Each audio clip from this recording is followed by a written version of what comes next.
সেদ্ধ করে নিয়েছি।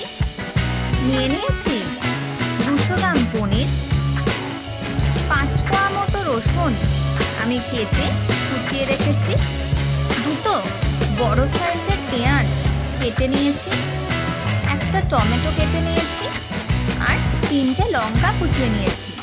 নিয়ে নিয়েছি 1 টেবিল স্পুন আদা রসুনের paste, 2 table spoon chilli sauce, 2 table spoon tomato sauce, নিয়ে নিয়েছি বাটার আর আমুল ফ্রেশ ক্রিম। কড়াইতে কিছুটা রাইস ব্র্যান অয়েল দিয়ে দিলাম আর কিছুটা বাটার দিয়ে দিলাম, এতে গন্ধটা খুব সুন্দর বেরোবে। এবার অ্যাড করে দিচ্ছি কেটে রাখা রসুন, দিয়ে দিচ্ছি কেটে রাখা পেঁয়াজ। ভালো করে এবার ভেজে নেব।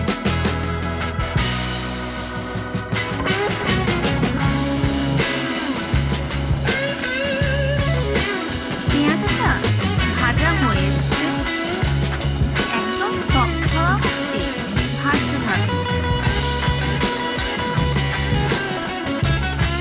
এবার অ্যাড করে দিচ্ছি রসুন আদা বাটা।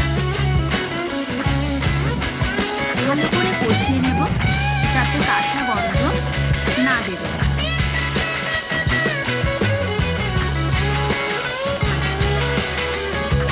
ভালো করে কষে গেছে, এবার এর মধ্যে দিয়ে দিচ্ছি কেটে রাখা টমেটো ও লঙ্কা কুচি।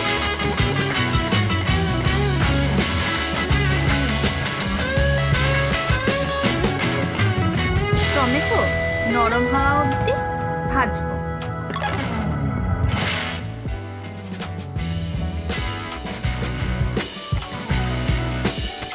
দিয়ে দিচ্ছি স্বাদ অনুসারে নুন। চিনি ব্যবহার করিনি, চিনির বদলে দিয়ে দিচ্ছি সুগার ফ্রি পাউডার। আমি 2 চামচ সুগার ফ্রি পাউডার দিয়েছি।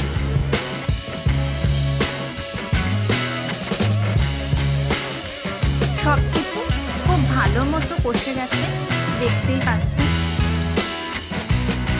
এবারে অ্যাড করে দিচ্ছি টমেটো ও চিলি সস। ভালো করে মিশিয়ে নেব।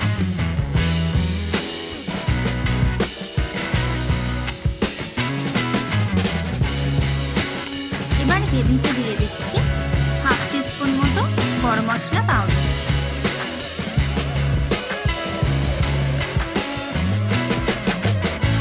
গ্রেভিটা একদম কষে গেছে, দেখতে পাচ্ছেন তেল ছেড়ে দিয়েছে। আমি আগেই পালং শাক পেস্ট করে রেখেছিলাম, এবার সেটা গ্রেভিতে অ্যাড করে দিচ্ছি। ভালো করে এবার মিক্স করে নেব।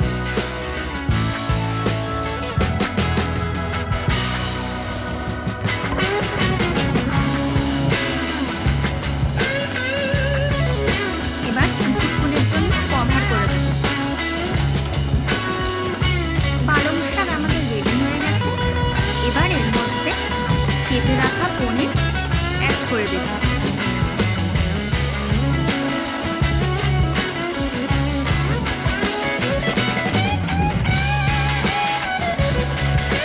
এবার আমি কভারটা খুলে দিচ্ছি।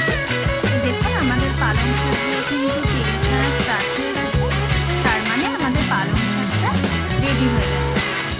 এবার এর মধ্যে আমি ফ্রেশ ক্রিম অ্যাড করে দিলাম।